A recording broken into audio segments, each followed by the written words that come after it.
Assalamualaikum warahmatullahi wabarakatuh. Pada kesempatan kali ini, kelompok 2, mata kuliah Keterapan, Magister Ilmu Keolahragaan, Universitas 11 Maret, dengan dosen pengampu Dr. Pomo Wari Adi SPD MUR, akan menyampaikan hasil belajar yang terangkum dalam poin-poin belajar pada berikut ini. Yang pertama adalah pengantar statistika, kemudian pengertian, peran dari statistika, prinsip kerja, karakteristik, fungsi dari statistika, populasi, sampel dan data, skala pengukuran, sumber metode, instrumen pengumpulan data, prosedur analisis, dan yang terakhir adalah ragam penyajian data. Sebelum menilik secara umum apa arti statistika, terdapat hal kontekstual yang harus ditanyakan. Kenapa harus belajar statistika? Posisi dan kebermanfaatan statistika tergambar secara konkret dalam kehidupan kita.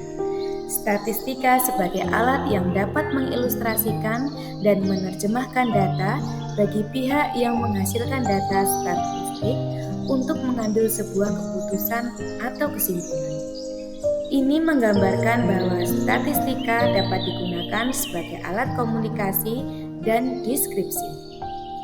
Secara kontekstual, statistika dalam dunia pendidikan dapat membantu peneliti untuk membaca data, membandingkan data, melihat apakah data yang didapatkan saling mempengaruhi, pengertian statistik dan statistika. Dalam arti sempit, statistik disebut sebagai kumpulan data, baik dalam angka maupun non-angka yang memuat sebuah informasi. Dan dalam arti luas, statistik dapat diartikan sebagai alat untuk mengambil keputusan. Kumpulan data dari seorang peneliti harus diproses untuk menghasilkan kesimpulan yang memuat informasi. Proses ini dapat berlangsung dengan adanya bantuan dari statistika. Apa itu statistika? Mari kita lihat pengertiannya. Pernahkah kalian bertanya-tanya bagaimana seorang peneliti bisa mengambil keputusan dari sebuah penelitian yang dia lakukan? Dalam sebuah penelitian, ada disiplin ilmu yang membantu peneliti untuk mengambil keputusan atau mengambil kesimpulan dari penelitian yang dia lakukan. Disiplin ilmu tersebut adalah statistika. Kalau tadi disampaikan bahwa statistik adalah kumpulan data-data, maka statistika adalah metode ilmiah yang mempelajari pengumpulan, pengaturan, perhitungan, penggambaran, dan penganalisan data serta pengambilan kesimpulan yang valid berdasarkan penganalisan yang dilakukan dan pembuatan keputusan yang rasional. Berikutnya adalah peran statistika. Peran statistika dalam sebuah penelitian adalah untuk menentukan langkah terbaik dalam mengambil keputusan berdasarkan data. Berikutnya juga diperlukan untuk pengelolaan data agar mempermudah pengelolaan data dari serangkaian tes yang dilakukan. Peran berikutnya adalah evaluasi dari hasil atau hipotesis penyajian suatu data. Selanjutnya adalah prinsip kerja. Statistika memiliki prinsip kerja sebagai berikut, yaitu pengumpulan data, pengolahan data, analisis data, interpretasi data, dan hipotesis. Selain itu terdapat variabilitas atau ukuran perbedaan data atau nilai yang tersebar, probabilitas atau kemungkinan yang dinyatakan dalam bentuk angka, objektivitas atau kemampuan melihat atau menilai suatu tanpa dipengaruhi hal yang lain. Statistika memiliki karakteristik tersendiri, yaitu adalah sebagai berikut, yaitu berbasis data, menggunakan analisis, harus objektif, dan variabilitas, serta harus sistematis.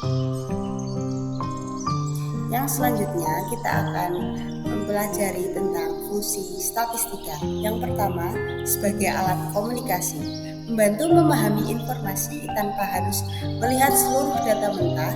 Yang disampaikan informasi ini berdasarkan data yang nyata bukan hanya sekedar opini. Yang kedua, ada mendeskripsikan atau mengilustrasikan data, di mana hasil dari data yang ada digambarkan melalui grafik, tabel, diagram, atau ilustrasi data lainnya. Yang ketiga, ada korelasi, mencari pengaruh kuatnya data dalam sebuah penelitian, di mana menunjukkan seberapa kuat dan searah hubungan antara dua variabel atau lebih. Yang keempat, ada komparasi, membandingkan data yang satu dengan data yang lainnya. Untuk menarik kesimpulan, komparasi ini berperan untuk membuat keputusan berdasarkan data tersebut. Yang terakhir, ada evaluasi. Di sini memastikan bahwa data yang dianalisis dan kesimpulan yang ditarik itu relevan dengan tujuan yang diinginkan dari penelitian ini. Selanjutnya kita akan mempelajari tentang populasi, sampel, dan sampling. Yang pertama, populasi. Populasi itu diartikan sebagai keseluruhan objek yang akan diteliti. Di sini dapat berupa individu, kelompok, benda, peristiwa, atau fenomena yang akan diteliti. Yang kedua, ada sampel. Sampel ini sebagian dari populasi yang terpilih untuk diteliti. Yang ketiga, ada sampling. Sampling ini diartikan sebagai proses pemilihan sampel dari populasi. Sampling ini dibagi menjadi dua. Ada probability sampling dan non-probability sampling. Kali ini kita akan membahas tentang data. Data itu apa sih? Data itu sekumpulan informasi atau fakta yang diperoleh dari suatu pengamatan, pengukuran, atau penelitian. Data di sini terbagi menjadi dua, yaitu data kualitatif dan data kuantitatif. Data kualitatif biasanya berwujud pernyataan atau kata-kata dan didapatkan melalui wawancara, observasi yang sifatnya subjektif. Yang kedua, ada data kuantitatif. Data ini berwujud angka-angka diperoleh dari pengukuran atau pengetesan langsung bersifat objektif. Berikutnya adalah skala pengukuran. Skala pengukuran adalah seperangkat aturan atau prosedur yang digunakan untuk mengklasifikasikan variabel-variabel dalam penelitian ke dalam kategori-kategori tertentu. Tujuannya agar tidak terjadi kekeliruan dalam analisis data dan langkah penelitian selanjutnya. Skala pengukuran terbagi menjadi 4 tipe. Yang pertama, skala nominal, yaitu skala yang hanya membedakan kategori. Contohnya, jenis kelamin, agama, dan warna. Yang kedua adalah skala ordinal, atau skala yang membedakan kategori dengan urutan tertentu. Contohnya adalah peringkat kelas dan juga survei tingkat kepuasan. Yang ketiga adalah skala interval, atau skala yang memiliki jarak antara kategori yang sama. Contohnya tahun kalender, suhu, dan juga skor IQ. Yang keempat adalah skala rasio, atau skala yang memiliki titik nol mutlak. Contohnya ada berat badan, tinggi badan, usia, pendapatan, dan masih banyak lagi.